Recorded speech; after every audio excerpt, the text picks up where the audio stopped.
Hello everyone, welcome to the Redmen TV. It is the day after Liverpool snotted Chelsea by 4-1. It's the day after Liverpool showed the world that they might just be the best team in the world. It is the day after Conor Bradley scored a goal, assisted 2 goals and proved that he deserves a place in this side if he'd not done enough for you already. It is the day after Darwin Núñez somehow hit the post 4 times in a game, and it is the day after I had a mighty fun time at Anfield. That let off immediately after Conor Bradley scored his goal was up there. It was absolutely sensational. And then the VAR thing. And then it went up again, and it was great. And I'm feeling good this morning, and we should be feeling good because this Liverpool side being serious business. This Liverpool side have put a marker down for everybody. Yeah, it's all well and good beating Burnley by 3-1 at home. Yeah, it's all well and good. But it's not beating Chelsea at home ahead of a cup final against them and absolutely dominating them from the first to the last. And, you know, we should have scored more. That is the one thing. And it's a day after Alexis McAllister showed Moises Caicedo that actually there's levels to this shit, you know what I mean? And Alexis McAllister was sensational, ran the game. Kurt Jones, Szoboszlai, every single lad on the field last night was brilliant. We lost our way a little bit after we made the 4 substitutions, conceded a goal, but then we just found our way again and completely dominated. It was a real grown-up performance from Liverpool Football Club. I absolutely loved it. And I can't wait to talk to you about some of the news stories today. Chief of which is Liverpool's interest in Ederson. And it's not that Ederson, no, because why would we want him? He's shit compared to our goalkeeper, who's clearly the best goalkeeper in the world. So why would we be interested in that Ederson? No, it is a much more vaunted Ederson. The Ederson of Atalanta Football Club, no less. The one that you've never heard of. Because why would Liverpool go after the signings that you've heard of? No. According to Goal.com, Arsenal, Liverpool, Manchester United, Newcastle and Paris Saint-Germain. Well done, Goal, by the way. You've SEO killed that. You got all the big football clubs in England in, and Arsenal and Newcastle. So you've got the 2 big football clubs in England in Liverpool and Manchester United, and you've got Paris Saint-Germain in it. Well done. Apparently, we've consulted on Ederson's situation in the ball market. It is translated if you've not already guessed. The clubs did not send proposals to remove the athlete from Atleti Azzurri d'Italia Stadium. Okay. However, they're preparing for offers for the next European football transfer window. Again, feel like that was an SEO statement, which will start in July this year at the end of the local season for local people, for Italian people, no less. The player is willing to listen to offers to leave Atalanta as long as the numbers please the Italians. I mean, numbers do please people. Some people, anyway. I don't know. He has been doing an average season in Italian football, which has attracted interest from many clubs. Sorry, what? He has been doing an average season in Italian football, which has attracted interest from many clubs. Okay, sounds great. I'm in. Why don't we buy him? I am a little bit surprised about this, though, to be honest with you, because it looks like we've got enough midfielders. I mean, we've got Harvey Elliott, we've got Kurt Jones, we've got Stefan Bajcetic if he ever returns. Right now we've got Thiago, that might not, well, that's not going to be a thing. We've got Alexis McAllister, we've got Szoboszlai, we've got Gakpo if we need him, we've got Enzo. I mean, we've got a plethora of options at midfield, but why not have one more? And it does look, he's a defensive midfielder first and foremost, I believe. If you go onto transfermarket.com, you can see his main position is a central midfielder. He can play a DM, he can play an attacker midfielder. And what's interesting in the league, he's played 21 games for Atalanta, who currently sit 5th in Serie A, and he's actually got 5 goals and 1 assist from midfield. I went and had a little look at his FBref.com because I always find it interesting to see what type of a player he is. Now, in terms of non-penalty goals, he ranks particularly highly. It's the top one there on the left-hand side of your screen, top 84 percentile in terms of midfielders, in terms of goals, non-penalty per 90. Other than that, it doesn't really stand out other than his blocks, his interceptions and his tackles. And to be honest with you, I've seen much better based on those amount of minutes in Europe's top 5 leagues. So it does feel like Liverpool are really keen on this one, and then I'd be really surprised, but you never know, do you? And I do also think that having no sporting director and basically no manager in place for next season means no decisions on transfers are going to be made for the summer. So I think I'll file this one in bullshit, if you don't mind, for now anyway. And if something changes, I might take it out of the bullshit drawer and I might put it into the maybe draw. But right now it's in the bullshit drawer, and it's forever going to stay in the bullshit drawer until something else changes, like we get a director of football and a manager and some coaching staff and some money, because that would be great too. We're going to move on to the next story then, and this is actually about the director of football. The news broke, was it yesterday or the day before? We didn't do a news show yesterday, so I thought I'd talk about it a little bit on this one, and that is that Michael Edwards apparently has snubbed Liverpool. After we were in touch with him over the weekend, apparently it was FSG president Mike Gordon who was actually in touch with him about coming back in with a restructure after Jurgen Klopp leaves, and apparently Michael Edwards has snubbed Liverpool Football Club. And one of the things with this one that I find quite interesting, sorry, I was just looking at the comment about my haircuts and fleas, and it just distracted me just a little bit. I'll put it on the screen so everybody can see it. There we go. I'll have a haircut. Have you got fleas? No, I'm balding, and my barber recommended that I do this instead. It's been a while. I've had it for a little while now. It's the third time I think I've had it done. You're not here for that. You're here for Michael Edwards chat. Anyway, you might be here for that. It's fine as well. Binny Bereda says, hello from Ethiopia. Hello from, I think it's wet, Liverpool. So Michael Edwards, the thing with this one which really interests me is it makes perfect sense to try and get back in touch with Michael Edwards and bring the old band back together, as it were.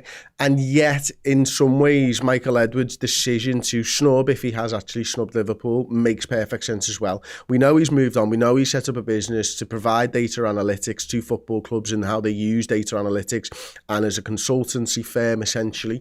So it kind of makes sense that he wants to focus on that, make the money for yourself, rather than go through the stresses and the strains and the daily chore of working at a football club full time. But also, if the rumours are to be believed, then Jurgen Klopp was gaining more and more power, and Michael Edwards' power was dwindling slightly towards the end, and the power of the analytics department, etc., etc. And that makes sense. Jurgen Klopp's the best manager in the world for Liverpool Football Club, the best fit in the world for Liverpool Football Club, and is ultimately in charge of those players. So I understand Liverpool leaning more towards Jurgen Klopp, but from an egotistical standpoint, I also understand Michael Edwards thinking, well, actually, you know what I mean? You back the egg in there now, and you come back cap in hand, and now you want me? Well, I'm fine, and I don't need Liverpool Football Club anymore. And again, this is just rumours, but it does kind of make sense. What are more rumours, and I will get into some of the chat actually, it is based around another technical director, but I just want to get everybody else's feelings on Michael Edwards, if you don't mind. Freedom Journey, not really.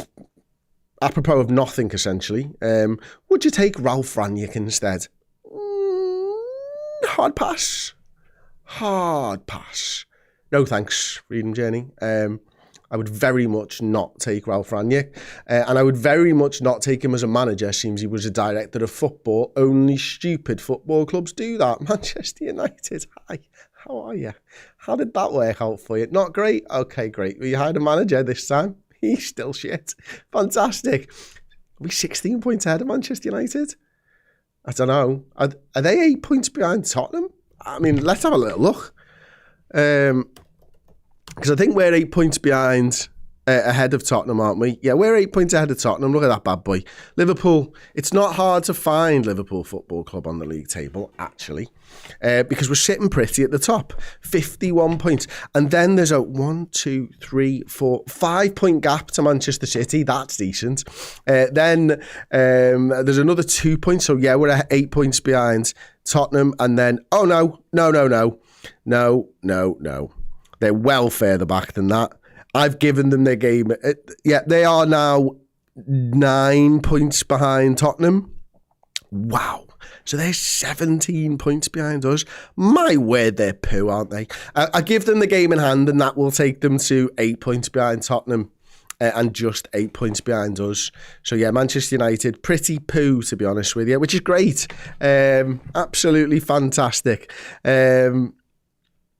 Paul Thomas is asking, Sporting Director first through the door. Would this give clues to the possible new manager? I think that's the way that we're going to do it. In fact, one of the articles that I'm going to go through a little bit later on actually mentions that that's the sort of process, is get the Sporting Director in, get your manager sorted. For me, I think it makes sense to, I said this on our Redmen Plus reaction, so to Jurgen Klopp leaving, that I wondered whether Liverpool would try and get a pair that have maybe worked together before or have some kind of a link. And, that brings us on to our next one. Carl Clark, who's just still weeping, I'm assuming, over the Jurgen Klopp news, because aren't we all? It's so difficult to deal with at the moment, isn't it?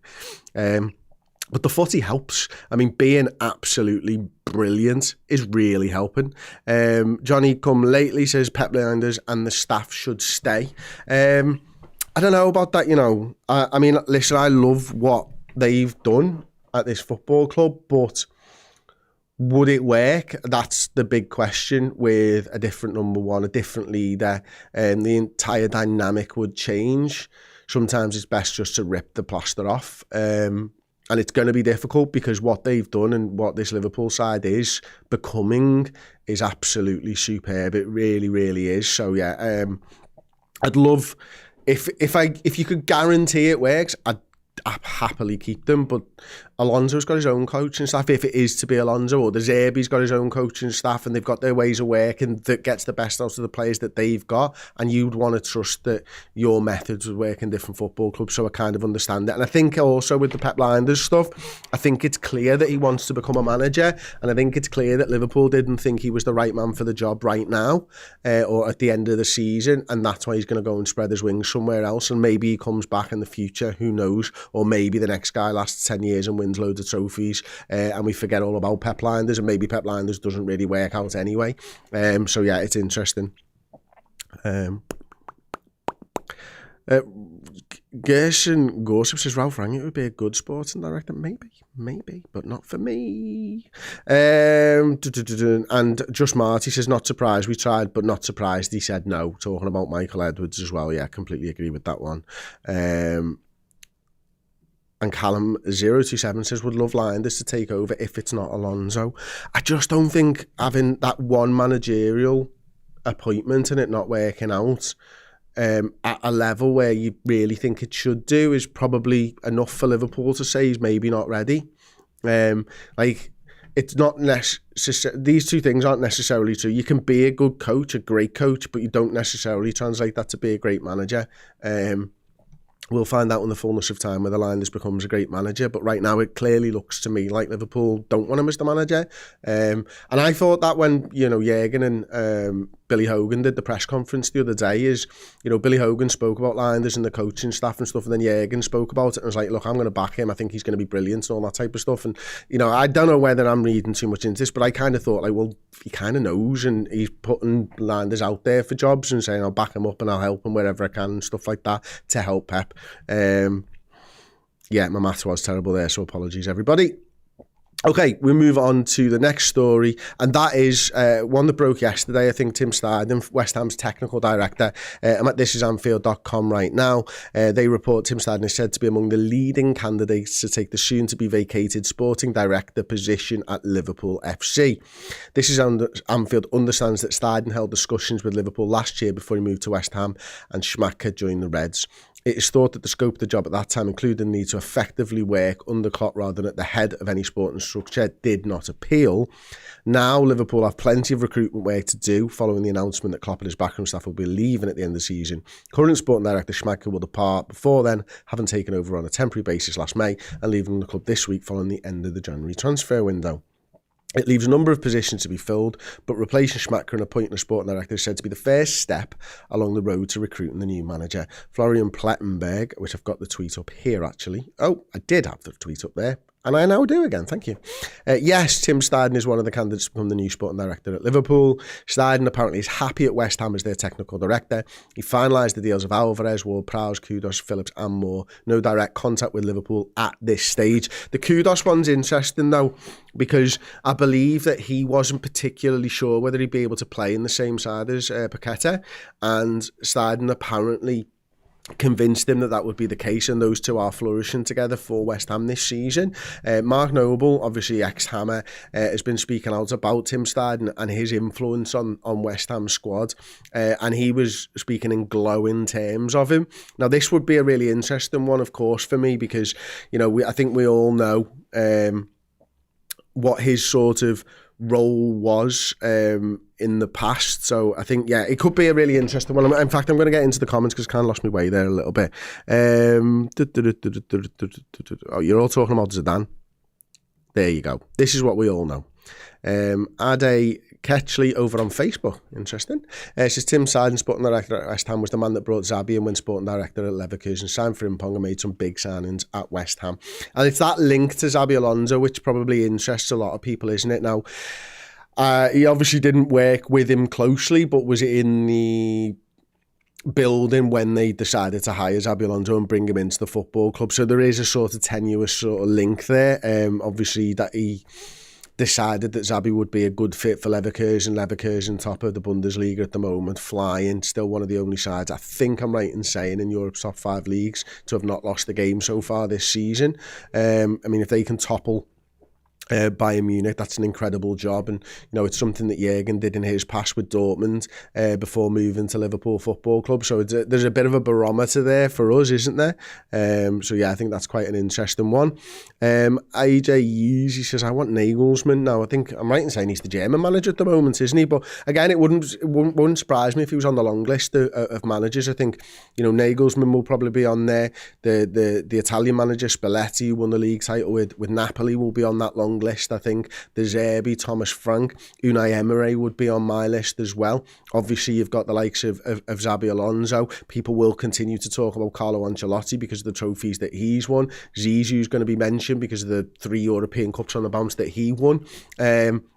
I imagine it is a long list, but I do think that this is Anfield, right, is that I do think it's going to be a get the director of football in and then get the manager in and make sure that those two can work symbiotically together in a very clear and understanding way. Because if you got the director of football in first, then you set out the relationship for the manager right off the bat. If you put the manager in and then tell them you're going to have to work with somebody, I don't know, it just feels the wrong way round, essentially. So yeah, on to the headline story of the day. Fabrizio Romano confirms Alonso and De Zerbi are on Liverpool's manager's shortlist. Fabrizio telling the world exactly what the world already knew. Speaking exclusively to GiveMeSport.com. Liverpool currently have both Xabi Alonso and Roberto De Zerbi on their confirmed list of managerial targets to replace Jurgen Klopp. Romano has revealed exclusively to Give Me Sport. The Reds are currently on the lookout for a new manager who can take over. Wow, I did not know this, Fabrizio. We're looking for a new manager for when Klopp steps down at the end of the season. Okay, sounds. So 2 managers who are very, very highly thought of in world football are on Liverpool's shortlist. Gotcha, mate. Thanks for that. Love it. Gareth Baird actually mentioned someone that I kind of forgot. To be honest, Chris, I thought Tuchel would be good if he's almost on Klopp's level. Obviously, he's at Bayern Munich at the moment, and they moved heaven and earth and Nagelsmann to get him. So I can't imagine that he'd be going anywhere, but we'll see.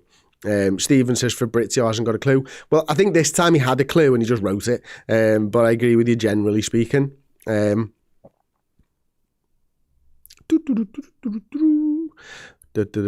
like Tuchel. We have a no dickhead policy, remember? I like that, Lee. I like that, mate. And Nathan Weiss says Romano is such a clown. He's clearly got his fingers in many, many pies. It's a scattergun approach as far as I'm concerned. Like, you shoot enough bullets, eventually you're going to hit the target. I feel like that's Fabrizio Romano, to be honest with you. When people like Paul Joyce and James Pearce and Neil Jones and, these kind of guys, Dom King, start talking, then I'll start listening more intently. Other than that, I feel like it's a social media game, and he just always wants to be at the top of that. And to be fair to him, he's kind of winning the social media game, isn't he? And he clearly doesn't sleep either, especially in transfer windows. Listen, from tomorrow, we won't hear from him for ages, so that'll be fun. Anyway, moving on to the next story. Another behind-the-scenes appointment story, actually, from OneFootball. Liverpool are understood to be targeting Jansen Moreno for the head of opposition analysis role. Daily Mail's Dom King, just mentioned him actually, shared the news in a question on X, citing the former Norwich video analyst's vast experience in the industry. Now, his experience isn't going to thrill you, shall we say. Dom King said Liverpool have targeted Jansen Moreno to be the head of opposition analysis. Moreno is well respected within the industry, previously worked at Huddersfield, Norwich, and is currently with the Gibraltar FA. Now, I do believe that he is Gibraltar. Oh, yeah, Southern Scouser, mate. Sorry, yeah, just seen your comment there. Inzaghi from Inter, Simone Inzaghi, yeah, he's doing really good things. He'll probably be on the list. Not 100% convinced myself that he's the right fit for Liverpool in terms of person. But, you know, he's got two jobs at Inter Milan: win the league and don't play shit football, and he's kind of taking those at the moment. Anyway, back onto the Jansen Moreno chat. The Merseysiders will also be recruiting new coaching staff and a sporting director, yada, yada, yada. Who is Jansen Moreno? He's the head of elite youth development at the Gibraltar Football Association. Been there since 2021. His duties, apparently, according to the Gibraltar FA, form a key part of the association's youth football development strategy. He'll also be heavily involved in the rollout of grassroots youth elite and coach education programmes. Okay, and he's done first team performance and he's been a first-team performance analyst for Norwich and Brighton and Hove Albion, and he was a sports science performance analyst at Everton, and he did a 2-month voluntary role at Liverpool back in 2010, apparently, which is interesting. So yeah, I mean, it doesn't thrill you, does it? But it's a performance analysis guy, so it's not really there to thrill you, is he? I think the big one is the guy for Liverpool, isn't it? That's the link between the academy and the first team and him going out. He might actually be the hardest person for Liverpool to replace over the next few months, because what the academy players have been doing in the first team recently is absolutely unbelievable. And that was probably one of the ones from the backroom staff where I was disappointed. I was disappointed about Pep Lijnders, don't get me wrong. I think he's a fantastic coach. I think he's a great person. And I would actually like to see him succeed and become Liverpool manager at one point. I just don't think now is the right time, and that's just a personal opinion. But I am also really disappointed about the link from the academy to the first team going, because I think that's a little bit disappointing for me, because he's been doing so well in his role at the moment. Moving on to another story, Bobby Clark is attracting championship interest on this deadline day of all days. Nat Phillips is expected to depart on loan. Blackburn, Cardiff, Leeds among the clubs interested. Mateusz Muszalowski is among the others to attract interest. The Polish Messi, if you remember, from a few years ago. And according to the Liverpool Echo's Kiefer MacDonald, a decision will be made on whether or not to send Clark on loan as clubs from the Championship circle. And also, I think Scottish clubs were interested. The 18-year-old is said to have been interested in several sides, one of which is the second tier, and the remainder are in League One. So we'll find out. It was interesting to see him come on as a substitute last night, of course. Thought he did well when he came on. Thought everybody was brilliant last night, to be honest with you. Yeah, interesting. Let's see. That's what's Paul Cross saying here. Let's have a little look. Don't worry about losing your hair, Chris. A full head of bald is better than a half head of hair. A bald head is a solar panel for a sex machine. Not when you've not really got eyebrows. Then you just look like a big fat baby, which is the problem that I've got. But it's fine. I'm okay with myself. I'm very happy with me. Okay, Alonso, says Johnny Come Lately, might change around the winning system too much. To dispense with our current tactics to win the league would be ridiculous. Alonso playing a 3-4-3 would be ridiculous. I'm going to do some deep dive into Alonso and his tactics over the course of the next few days. Josh is back with me on the deep dive next week, actually. We're going to film it on a Wednesday. We'll be going live, I think, 3 o'clock. We're going to be focusing on Alonso's tactics, so I don't want to talk too much about that now, but I do take your point. The only one name I will consider if it's not Pep Lijnders is proven mastermind Unai Emery. He's doing a fantastic job at Villa, won 4 Europa Leagues. I mean, he's really, really good at his job, isn't he? Liverpool's most successful manager was a number 2. Yeah, I completely agree. Bob Paisley was absolutely fantastic. And if you remember, he was a blooming physio at one point for us, you know what I mean? And this is the thing, it's something that Keogh said to me, and it really stuck with me at the weekend, on Monday, sorry, is we were talking about it on the podcast, and Keogh's point, I thought it was brilliant, was Paisley was so different to Shankly. You don't need to follow with like. And our most successful manager was chalk and cheese to Bill Shankly. And the question then becomes for me, and what I've been thinking about since then was, can Xabi Alonso build up Liverpool Football Club in the way that Jurgen Klopp did? Maybe not.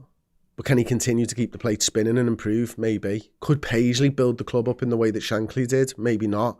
But could he improve on what Shankly did in terms of winning trophies? Yeah. So, food for thought, I think, more than anything. So there you go. Do you know what? We've got a live show coming up. It's the end of season party. I've got the poster here that Jimmy's done. It's sensational. I'll see if I can zoom out a little bit.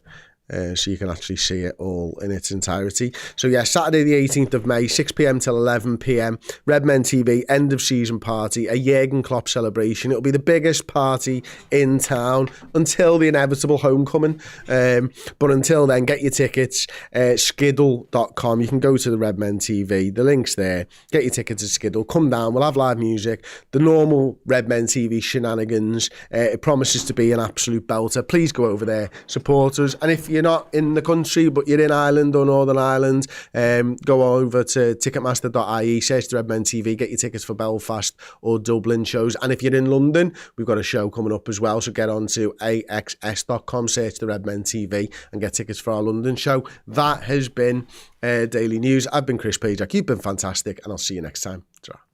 Hey, thank you so much for checking out the content today. If you want to get your name in and amongst these wonderful people, then head to redmenplus.com. Join as a Legend tier subscriber. You're going to get free merchandise codes. You're going to get in our Discord, and you're going to get your name at the end of YouTube videos. Yes, redmenplus.com, Legend tier status.